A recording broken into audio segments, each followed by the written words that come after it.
Assalamualaikum warahmatullahi wabarakatuh.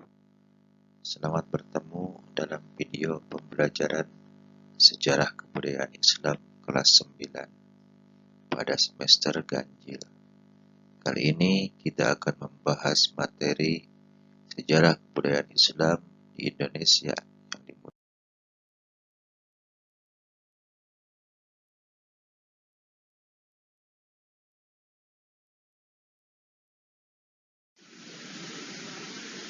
Pada bab 1 ini, kita akan mempelajari tentang sejarah Islam Indonesia. Namun, akan lebih baik sebelum mempelajari yang lebih lanjut, kita mengetahui dulu peta konsep yang akan dibahas pada bab 1 ini.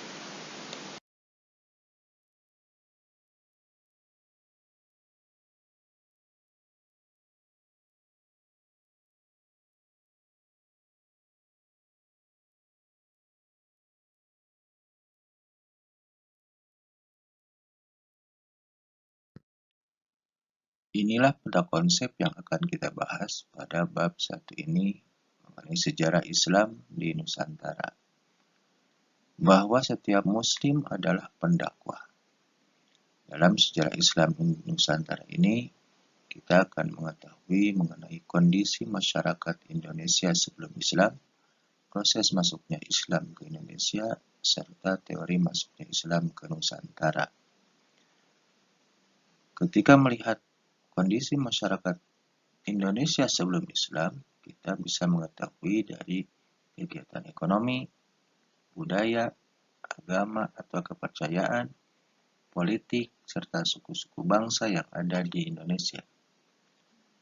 Kemudian proses masuknya Islam ke Indonesia melalui perdagangan, perkawinan, pendidikan, seni budaya, tasawuf, dan politik. Adapun teori masuknya Islam ke Nusantara itu terdapat berbagai teori yang mengemukakannya. Yang pertama ada teori Mekah, kemudian yang kedua teori Persia, yang ketiga teori Gujarat, dan yang keempat teori Cina. Inilah peta konsep yang akan kita bahas pada bab 1 ini.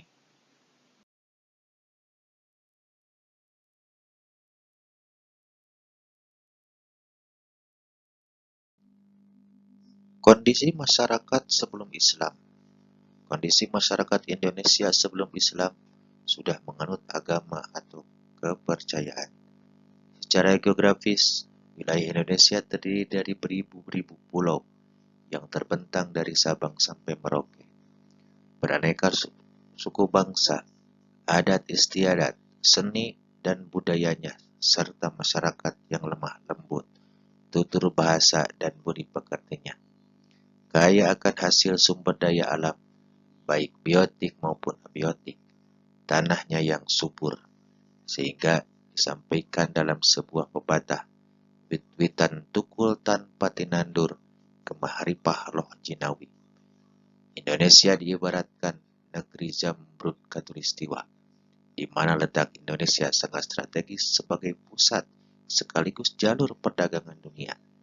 Pelabuhan di Indonesia banyak yang dijadikan dermaga untuk transaksi jual beli internasional. Banyak para pedagang berdatangan, singgah, dan beberapa yang tinggal di Indonesia. Di antara mereka ada yang beragama Islam.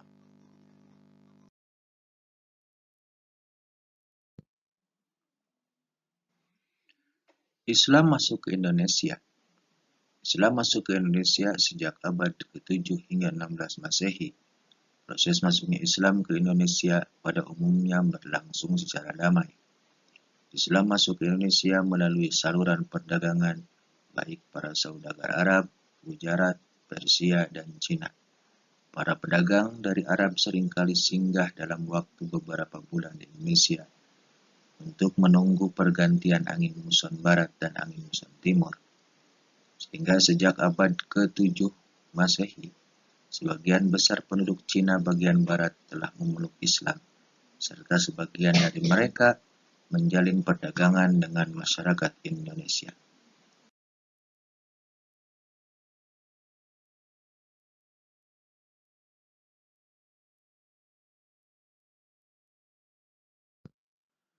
Kondisi masyarakat sebelum Islam. Kondisi masyarakat Indonesia sebelum Islam dapat dilihat dari berbagai aspek, yang diantaranya perekonomian, sosial, budaya, agama atau kepercayaan, sosial dan politik, serta berbagai suku bangsa di Indonesia.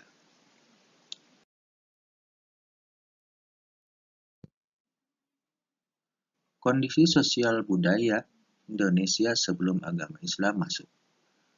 Penduduk Indonesia terdiri dari berbagai suku bangsa yang masing-masing daerahnya mempunyai corak seni, budaya, dan bahasa yang beragam. Berbagai perbedaan itulah yang membentuk keanekaragaman suku bangsa di Indonesia. Keanekaragaman atau pluralitas tersebut merupakan kekayaan bangsa yang tidak ternilai harganya, sehingga harus tetap dipertahankan dan dilestarikan.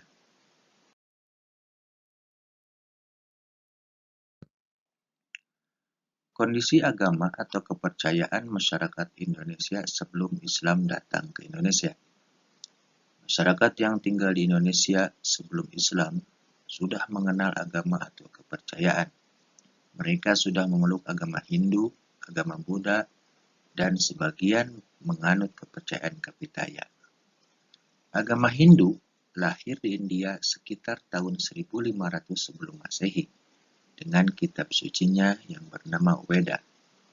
Adapun agama Buddha dengan kitab sucinya yang diberi nama Tripitaka lahir di India juga, kurang lebih sekitar tahun 500 sebelum Masehi. Artinya, agama Hindu lebih dahulu lahirnya dibandingkan agama Buddha. Sementara itu, Kapitaya adalah sebuah kepercayaan yang memuja Sang Hyang Taya, yakni bermakna hampa atau kosong. Mereka mendefinisikan bahwa Sang Hyang Taya adalah Sang Hyang Widi dan kena kinaya ngapa yen kana pala duduk. Sedangkan para orientalis mengklasifikasikan kepercayaan nenek moyang Indonesia dalam dua jenis, yaitu animisme dan dinamisme. Nah, itulah anak-anak mengenai kondisi agama atau kepercayaan bangsa Indonesia sebelum agama Islam masuk ke Indonesia.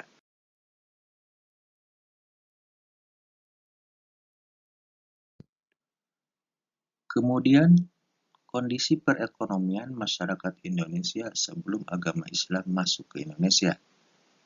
Penduduk Indonesia sebelum Islam memiliki berbagai mata pencaharian. Di antara mereka ada yang berdagang, bercocok tanam, berternak, serta berlayar atau menjadi nelayan. Penduduk Indonesia mayoritas bercocok tanam, terutama yang tinggal di pedalaman. Adapun yang tinggal di kawasan pesisir, rata-rata menekuni profesi sebagai nelayan dan pedagang.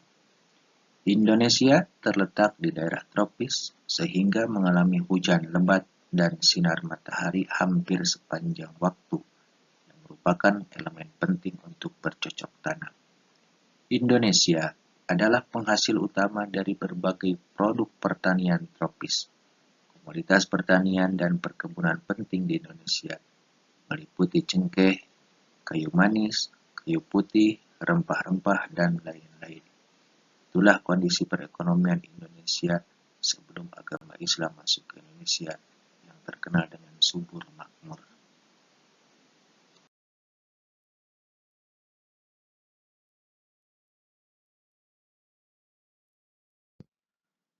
Adapun kondisi sosial politik masyarakat Indonesia sebelum Islam. Sebelum Islam datang ke Indonesia pada abad ke-7 hingga abad ke-12, Sriwijaya mengalami masa kejayaan baik dalam bidang politik, sosial, maupun ekonomi. Kejayaan yang dialami Sriwijaya sangat ditentukan oleh letak wilayahnya sebagai kerajaan maritim.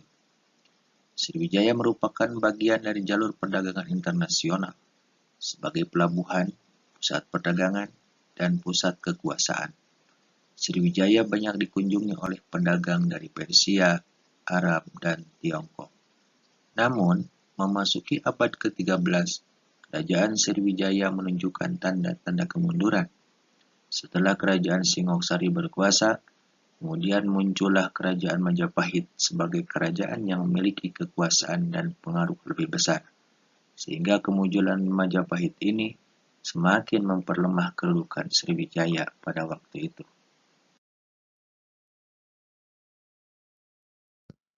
Sedangkan kondisi sosial politik masyarakat Indonesia sebelum Islam sebagai pelabuhan, pusat perdagangan dan pusat kekuasaan, Kerajaan Sriwijaya banyak dikunjungi oleh pedagang dari Persia, Arab, dan Tiongkok. Namun, memasuki abad ke-13, Sriwijaya menunjukkan tanda-tanda kemunduran. Kekayaan alamnya sudah tidak lagi menghasilkan dan kalah dengan Pulau Jawa. Kemunduran kerajaan Sriwijaya diperparah dengan serangan dari kerajaan Singosari dari Jawa melalui ekspedisi Pamalayu. Majapahit pernah tampil sebagai supremasi kekuasaan di wilayah Indonesia setelah kerajaan Sriwijaya runtuh. Kejayaan kerajaan Majapahit terjadi pada masa pemerintahan Raja Hayam Wuruk beserta patihnya yang terkenal yang bernama Patih Gajah Mada. Dengan sumpah palapanya, Gajah Mada melakukan perluasan wilayah secara luar biasa. Majapahit kemudian mengalami kemunduran yang lebih banyak disebabkan oleh adanya konflik internal. Pada tahun 1478, Kerajaan Majapahit mengalami keruntuhan.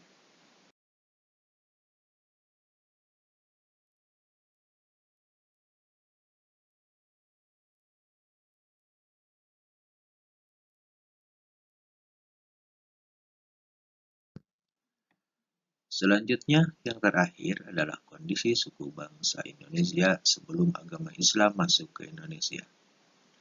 Masyarakat Indonesia memiliki suku bangsa yang beraneka ragam. Keberagaman tersebut terbentuk oleh jumlah suku bangsa yang mendiami berbagai daerah yang tersebar dari Sabang sampai Merauke. Setiap suku bangsa mempunyai corak seni, budaya, dan bahasa masing-masing. Berbagai perbedaan itulah yang membentuk keanekaragaman suku bangsa di Indonesia.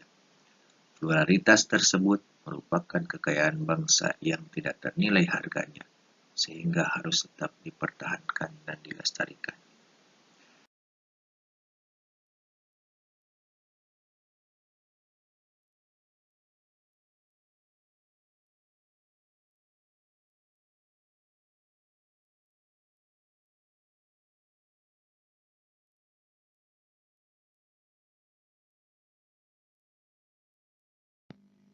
Kemudian yang kedua, masuknya Islam ke Indonesia.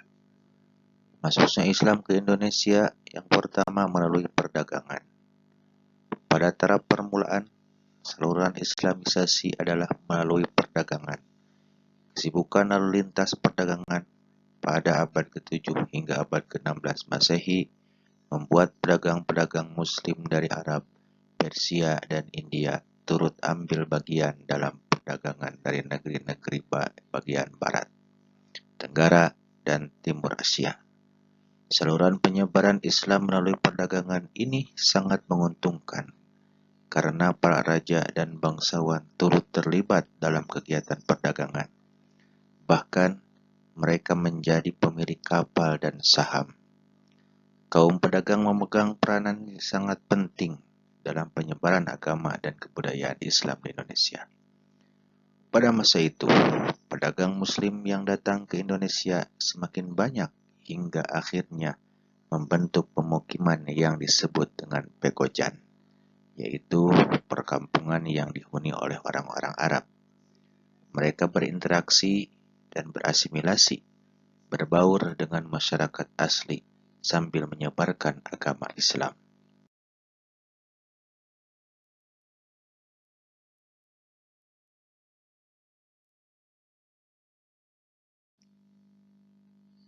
Kemudian masih yang kedua mengenai masuknya Islam ke Indonesia, yaitu melalui perkawinan.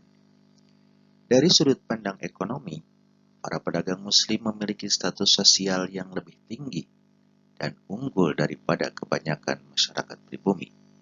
Hal ini berkaitan penduduk pribumi, terutama putri-putri bangsawan tertarik untuk menjadi istri dari para saudagar tersebut. Sebelum menikah, mereka diminta masuk Islam terlebih dahulu.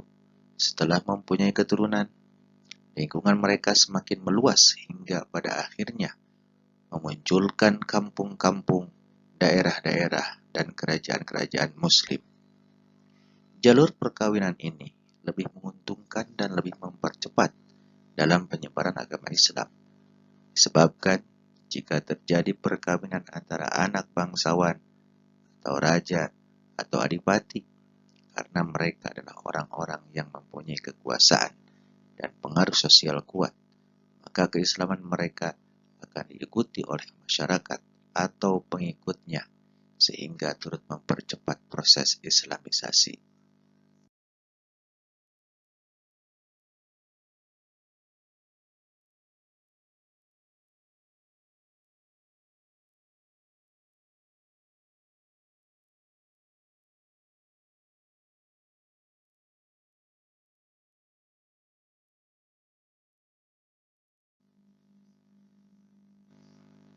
Masuknya Islam ke Indonesia yang selanjutnya yaitu melalui pendidikan. Proses penyebaran Islam juga dilakukan melalui jalur pendidikan. Dalam hal ini, model pembelajaran dilakukan dengan cara sederhana. Menurut Kiai Haji Sahal Mahfudz, model tersebut dinamakan dengan halaqah.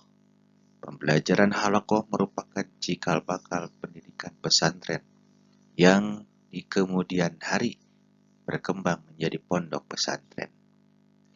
Model pendidikan ini memiliki ciri khas santri atau peserta didik yang menginap di asrama dengan dibimbing oleh guru agama atau kiai ataupun ulama. Setelah keluar dari pesantren, mereka pulang ke kampung masing-masing atau berdakwah ke tempat tertentu untuk mengajarkan agama Islam.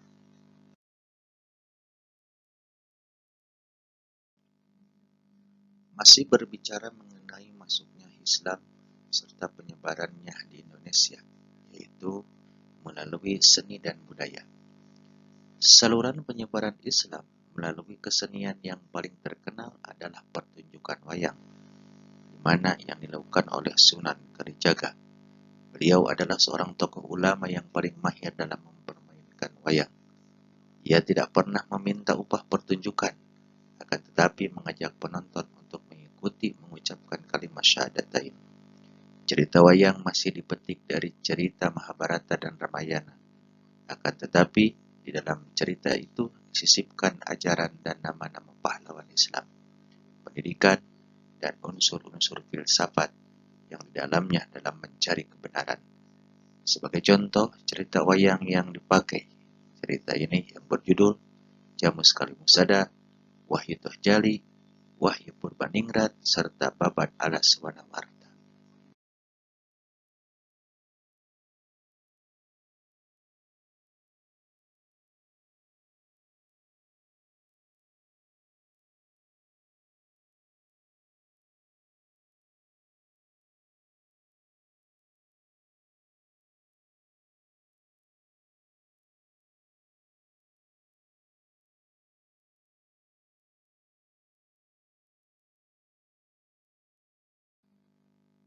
Kemudian yang terakhir mengenai masuknya Islam ke Indonesia yaitu melalui tasawuf. Tasawuf adalah ajaran, cara dan sebagainya untuk mengenal dan mendekatkan diri kepada Allah Subhanahu wa taala sehingga memperoleh hubungan langsung secara sadar dengannya. Orang yang ahli di bidang ilmu tasawuf disebut dengan sufi. Pengajar-pengajar tasawuf atau para sufi mengajarkan ilmu tasawuf yang bercampur dengan ajaran yang sudah dikenal luas oleh masyarakat Indonesia.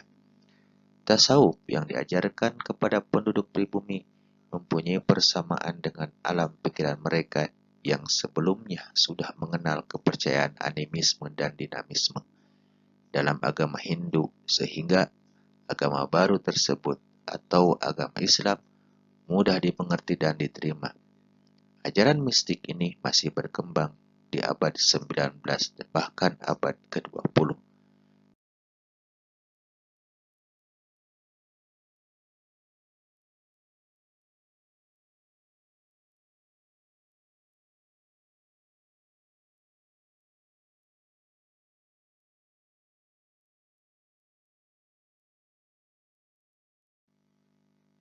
Yang terakhir, masuknya Islam ke Indonesia adalah melalui politik. Di beberapa daerah di Indonesia, kebanyakan rakyatnya masuk Islam setelah penguasa atau rajanya memeluk Islam terlebih dahulu. Pengaruh politik ini, para raja dan para penguasa tersebut sangat membantu tersebarnya Islam di Indonesia. Selain itu, kerajaan yang sudah memeluk agama Islam terkadang menaklukkan kerajaan-kerajaan non-Islam yang sedang mengalami konflik internal, di mana kemenangan kerajaan Islam ini secara politik menarik penduduk kerajaan yang ditaklukkan untuk masuk agama Islam.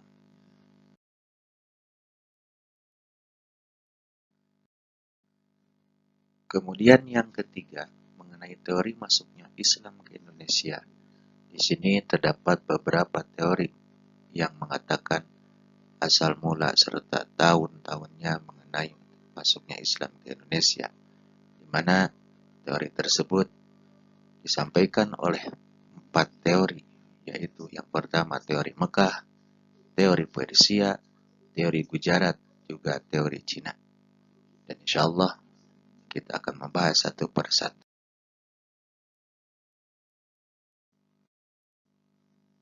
Yang pertama, yang mengatakan tentang teori masuknya ke Islam ke Indonesia, yaitu oleh teori Mekah, di mana Islam masuk ke Indonesia terjadi pada abad pertama Hijriah atau abad ke-7 Masehi. Adapun orang-orang yang membawa Islam ke Indonesia berasal dari bangsa Arab, terutama bangsa Mesir. Dalam hal ini, teori Mekah ini didasarkan kepada yang pertama pada abad ke-7, yaitu pada tahun 674 Masehi, di pantai barat Sumatera sudah terdapat perkampungan Arab Islam di Kanton sejak abad ke-4. Kemudian dasar yang kedua adalah kerajaan Samudra Pasai sudah menganut mazhab Syafi'i sebagaimana mazhab yang terjadi atau yang menyebar di daerah Timur Tengah atau Mesir. Yang ketiga yaitu raja-raja Samudra Pasai menggunakan gelar Al-Malik, di mana gelar ini berasal dari Mesir. Kemudian teori Mekah ini didukung oleh yang pertama pendukungnya adalah Hamka, yang kedua Van Leur, yang ketiga adalah T.W. Arnold, di mana mereka berpendapat bahwa masuknya Islam ke Indonesia terjadi pada abad ke-7 karena adanya kesamaan mazhab antara Islam di Indonesia dengan mazhab yang ada di Mesir. Juga pada abad ke-13 telah berdiri kerajaan-kerajaan Islam di Indonesia.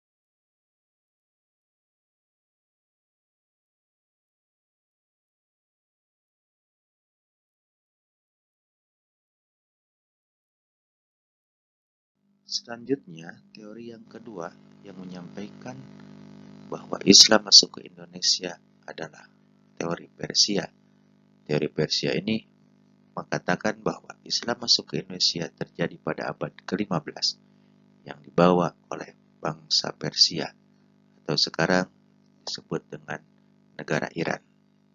Di mana teori ini didasarkan kepada yang pertama bahwa peringatan 10 Muharram atau Hari Asyura itu sudah terjadi di daerah Sumatera.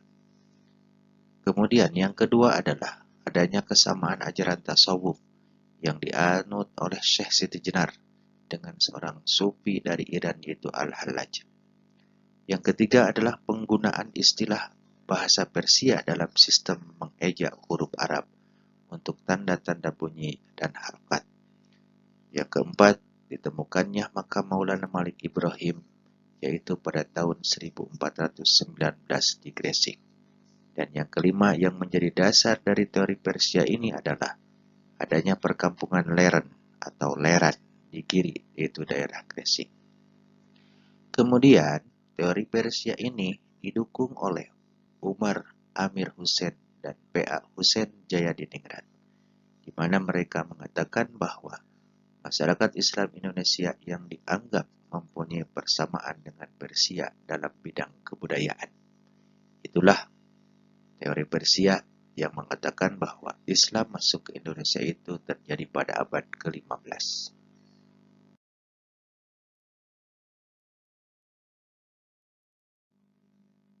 Selanjutnya, Islam masuk ke Indonesia menurut teori Gujarat. Teori Gujarat ini berpendapat bahwa Islam masuk ke Indonesia terjadi pada abad ke-13 Masehi, di mana bangsa Gujarat atau Chanbai dari India diyakini sebagai pihak yang membawa Islam ke Indonesia. Teori Gujarat ini mengambil dasar, yaitu pertama, kurangnya fakta yang menjelaskan peranan bangsa Arab dalam penyebaran agama Islam di Indonesia. Yang kedua, hubungan dagang antara Indonesia dengan India sudah lama terjalin melalui jalur Indonesia, Chanbai, Timur Tengah, serta Eropa. Kemudian yang ketiga adalah adanya batu nisan Sultan Malik As-Saleh atau Sultan pertama Kerajaan Sempurna Pasai yang bertuliskan angka tahun 1297 yang bercorak khas Gujarat. Kemudian teori ini didukung oleh Snook Hongridge, kemudian W.F. Sturterheim, dan Bernard Haemdrich, di mana mereka berpendapat bahwa teori ini lebih memusatkan perhatiannya pada saat timbulnya kekuasaan politik Islam.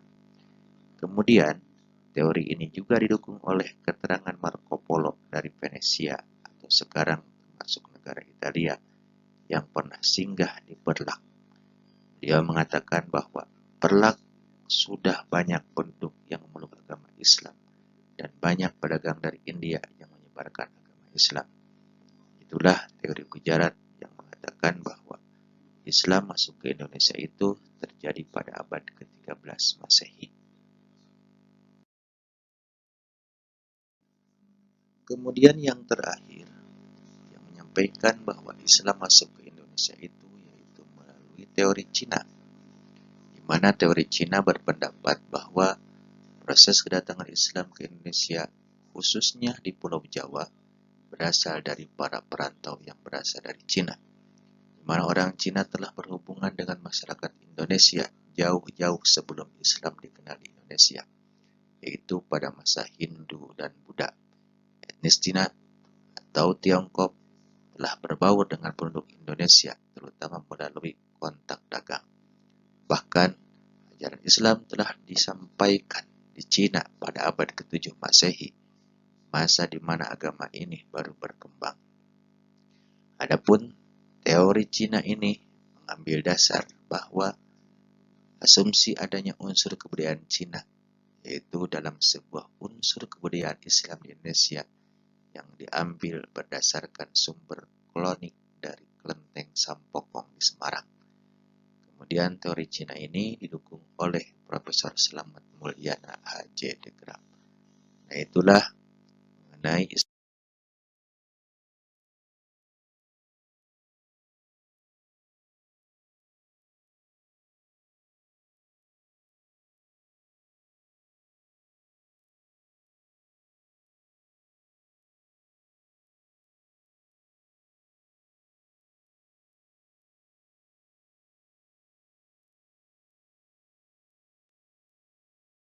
selanjutnya corak keislaman di Indonesia. Corak keislaman di Indonesia yang pertama dilihat dari bidang politik. Seiring periodisasi perkembangan Islam di Indonesia, ajaran Islam ikut mewarnai corak politik di Indonesia. Hal ini dibuktikan dengan munculnya kerajaan Islam di Indonesia, seperti Kerajaan Samudra Pasai, Malaka, Aceh Darussalam, Demak, Pajang, Banten, Cirebon, Mataram, Ternate, Tidore, Goa dan Talo, dan lain sebagainya. Bahkan nilai-nilai Islam mewarnai corak pemerintahan dan ketatanegaraan yang berkolaborasi dengan nilai-nilai luhur bangsa Indonesia. Corak keislaman di Indonesia yang kedua pada bidang seni dan budaya. Seni dan budaya tidak lepas dari pengaruh nilai-nilai ajaran agama Islam. Seni bukanlah sesuatu yang diharamkan dalam Islam. Dengan seni, kehidupan manusia lebih indah dan nyaman untuk dinikmati. Banyak seni dan budaya Indonesia yang bernuansa seperti hadrah, rabana, qasidah, kaligrafi, seni lukis, dan lain sebagainya. Masih banyak lagi mengenai seni dan budaya Islam di Indonesia. Berbicara kata budaya, yaitu kata budaya berasal dari bahasa Sanskerta, yaitu budaya, sebagian bentuk jama dari kata budi yang berarti perilaku, budi atau akal. Maka, kata kebudayaan dapat diartikan sebagai bentuk yang berkaitan dengan budi pekerti dari hasil pemikiran manusia itu sendiri. Selanjutnya, corak keislaman di Indonesia yang ketiga pada bidang pendidikan. Indonesia memiliki letak yang sangat strategis dalam rangka pelayaran dan perdagangan, sehingga menjadi salah satu sarana masuknya ajaran Islam. Para saudagar, para ulama, termasuk para wali, berperan besar terhadap penyebaran Islam di Indonesia.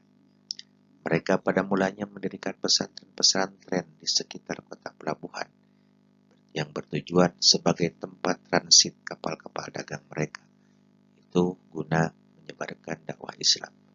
Istilah pesantren sendiri berasal dari ucapan pesantrian, yaitu tempat para santri menimba ilmu agama. Selanjutnya yang terakhir, masih mengenai corak keislaman di Indonesia pada bidang perekonomian. Perekonomian sebagai salah satu pilar tegaknya sebuah peradaban sedikit banyak mendapat corak keislaman, di mana sejarah mencatat banyak tokoh muslim di Indonesia yang sukses dalam bidang perekonomian.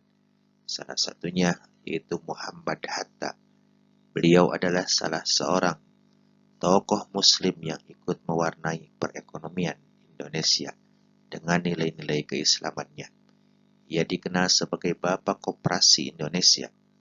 Kemudian Haji Samanhudi, seorang pedagang batik dari Laweyan, daerah Surakarta, yaitu pada tanggal 16 Oktober 1905, ia mendirikan organisasi Sarekat Dagang Islam. Nah,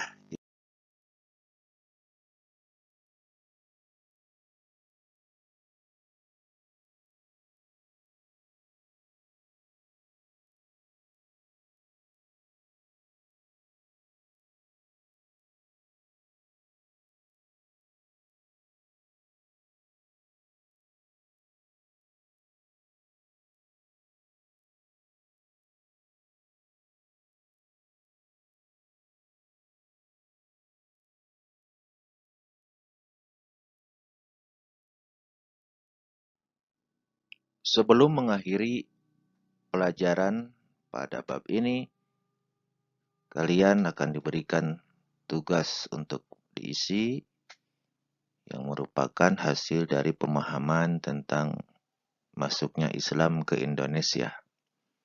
Yaitu kalian harus menjawab apa yang kalian ketahui dari pemahaman tersebut dengan menjawab pertanyaan-pertanyaan sebagai berikut.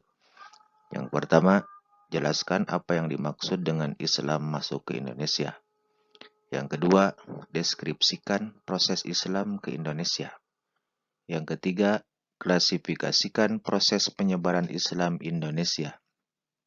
Yang keempat, ibroh atau nilai yang dapat dipetik dari proses penyebaran Islam di Indonesia dengan cara damai. Serta yang terakhir, deskripsikan atau gambarkan secara singkat beberapa teori proses masuknya Islam ke Indonesia. Nah, itulah bahan evaluasi yang harus kalian isi di dalam buku masing-masing dan nanti kalian akan mengumpulkannya. Itu saja pertemuan kali ini mengenai proses masuknya Islam ke Indonesia. Dan mudah-mudahan kita semuanya bisa mengambil ibroh serta nilai yang terkandung di dalamnya. Terakhir dari Bapak, ucapkan terima kasih. Wassalamualaikum warahmatullahi wabarakatuh.